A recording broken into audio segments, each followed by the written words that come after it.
वो रिलीज कर दी गई है जिसने पहले ही दिन नए रिकॉर्ड बना दिए। Actually that is what you would expect. Bharat के इतिहास में अब तक सबसे ज्यादा बजट 600 करोड़ रुपए से बनने वाली फिल्म काल्की 2898 एडी ने पूरी दुनिया में धूम मचा रखी है। फिल्म की जो सनत है, इंडस्ट्री है, उसमें भी बहुत पोटेंशियल है, लेकिन पाकिस्तान में उस पर शायद उस तरह तवज्जो नहीं। हाल ही में आई कल्कि ने अभी तक वर्ल्ड वाइड 415.5 करोड़ कमा लिए। आज ये हिंदी वर्जन में 100 करोड़ और वर्ल्ड वाइड टोटल टैली में 500 करोड़ को टच कर लेगी। इसने अभी तक नॉर्थ अमेरिका में $10 मिलियन का कलेक्शन किया है। ये नॉर्थ अमेरिका में हाईएस्ट कलेक्शन करने वाली भारतीय फिल्मों में टॉप 10 की लिस्ट में आ चुकी है, जबकि इसे रिलीज हुए अभी सिर्फ 4 दिन ही हुए। जलवा है हमारा जी। और इस फिल्म की खास बात यह है कि इसने पूरे इंडिया को इकट्ठा कर दिया है। नॉर्थ अमेरिका में सिनेमा हाउसेस के बाहर लंबी लाइनें हैं और लोग इसकी टिकट लेने के लिए बेताब हो रहे हैं, लेकिन टिकट नहीं मिल रही क्योंकि हाउसफुल है। रिएक्शन देखे ना, मतलब कि हजारों लाखों की तादाद। कल्कि अवतार को लेकर के, सनातन को लेकर के, और मेरे को साउथ की पिक्चरों में एक सबसे अच्छी चीज क्या लगती है कि आप उसको परिवार के साथ जाकर के देख सकते हैं। अगर आपने महाभारत देखी है या आपने महाभारत पढ़ रखी है तो हो सकता है कि ये फिल्म समझने में आपको आसानी हो जाए। सवाल ये है कि हमारे जो पाकिस्तानी फनकार हैं वो भारतीय फिल्मों को सपोर्ट करने पर मजबूर क्यों? लेकिन अगर आप महाभारत के बारे में नहीं जानते तो फिर आपको ब्रेन एक्सरसाइज करनी पड़ेगी, क्योंकि ये मूवी बहुत जहानत, बहुत इंटेलिजेंस से बनाई गई है। जय हिंद दोस्तों, स्वागत है एक और वीडियो में। दोस्तों, नाग अश्विन निर्देशित फिल्म कल्कि 2898 एडी ने बॉक्स ऑफिस का सूखा खत्म कर दिया है। ये साइंस फाई फिल्म देश ही नहीं विदेश की बॉक्स ऑफिस पर भी तूफान बन चुकी है। फिल्म ने वर्ल्ड वाइड महा बम्पर ओपनिंग की थी और इसके बाद अब अपने फर्स्ट वीकेंड में भी कल्कि 2898 एडी ने दुनिया भर में रिकॉर्ड तोड़ कलेक्शन कर डाला है। 600 करोड़ के बजट से बनी इस फिल्म ने वर्ल्ड वाइड बॉक्स ऑफिस पर भी धुआं उड़ा दिया है। इस फिल्म ने 4 दिनों में दुनिया भर के बॉक्स ऑफिस पर 500 करोड़ का क्लब पार कर लिया है। भारत के इतिहास में अब तक सबसे ज्यादा बजट 600 करोड़ रुपए से बनने वाली फिल्म काल्की 2898 एडी ने पूरी दुनिया में धूम मचा रखी है। 27 जून को इस फिल्म को इंडिया और पूरी दुनिया में रिलीज किया गया और मैं नॉर्थ अमेरिका का देख रही थी कि नॉर्थ अमेरिका में काल्की 2898 एडी ने अब तक $7 to 10 मिलियन का बिजनेस कर डाला है। नॉर्थ अमेरिका में सिनेमा हाउसेस के बाहर लंबी लाइनें हैं और लोग इसकी टिकट लेने के लिए बेताब हो रहे हैं, लेकिन टिकट नहीं मिल रही क्योंकि हाउसफुल है। तो आखिर ये काल्की 2898 एडी है क्या और इसका ये नाम क्यों है? ये एक सागा है, ये एक एपिक है, ये महाभारत का सीक्वल है। महाभारत के 6000 साल बाद की कहानी है, कलयुग की कहानी है, काल्की की कहानी है, काली की कहानी है, काशी सिटी की कहानी है, तबकाती तकसीम की कहानी है।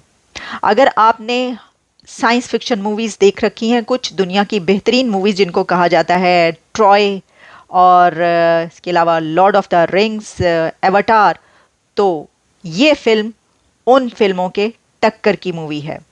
साइंस फिक्शन भी है लेकिन हिस्ट्री से जुड़ी हुई है। इस फिल्म का the larger than life character Vishwatma play किया है अमिताभ बच्चन ने, और क्या किरदार प्ले कर डाला है अमिताभ बच्चन ने, भाई वाह। और एक और कैरेक्टर जिसको कमल हासन ने निभाया है वो है सुप्रीम यास्किन। विश्वात्मा जिस कैरेक्टर को अमिताभ बच्चन ने प्ले किया है, कहा जाता है कि लॉर्ड कृष्ण ने शराप दिया था विश्वात्मा को कि वो कलयुग में भी जिंदा रहेगा, वो नहीं मर सकता, नहीं मरेगा, और कलयुग में जब काल्की अवतार आएंगे तो वो उनको असिस्ट करेगा।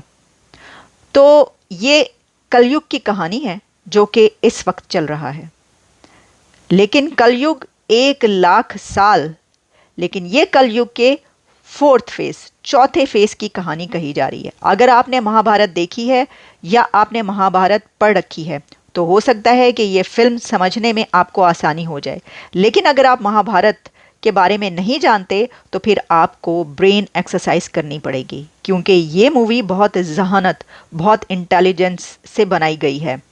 ये कोई आम कहानी नहीं है, ये कोई आम फिल्म नहीं है। इसको देखने के लिए आपको अपने दिमाग पर जोर डालना होगा।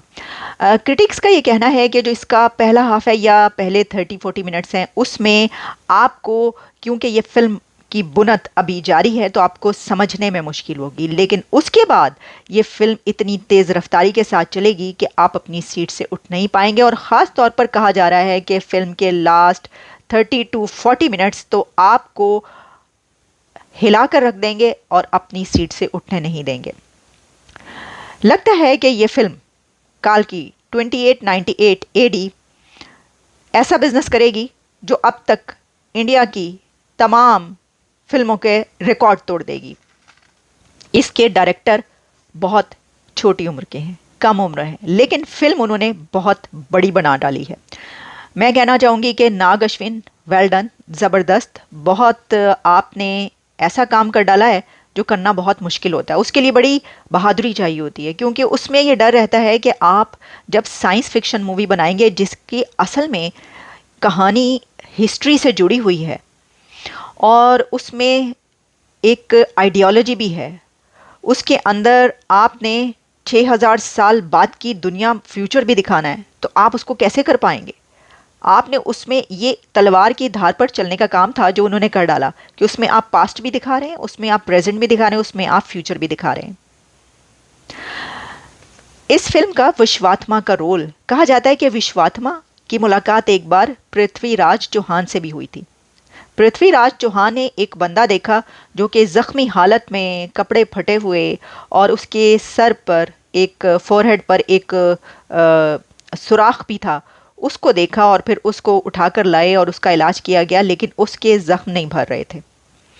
तो पृथ्वीराज चौहान ने उससे ये पूछा था कि क्या तुम विश्वात्मा हो? तो शायद उसने आगे से ही कहा था कि हाँ। लेकिन ये कैसे पता चला पृथ्वीराज चौहान को? अगर हमने ये बात स्टार्ट कर दी तो ये कहानी किसी और तरफ निकल जाएगी। हम बात कर रहे हैं काल्की 2898 AD पर। यह फिल्म काशी शहर से स्टार्ट होती है।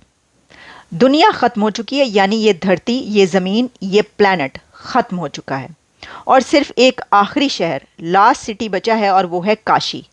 वैसे तो कहा जाता है कि दुनिया का, यानी इस प्लैनेट का, इस धरती का पहला शहर भी काशी था, तो आखिरी सिटी भी इसके अंदर काशी दिखाया गया है।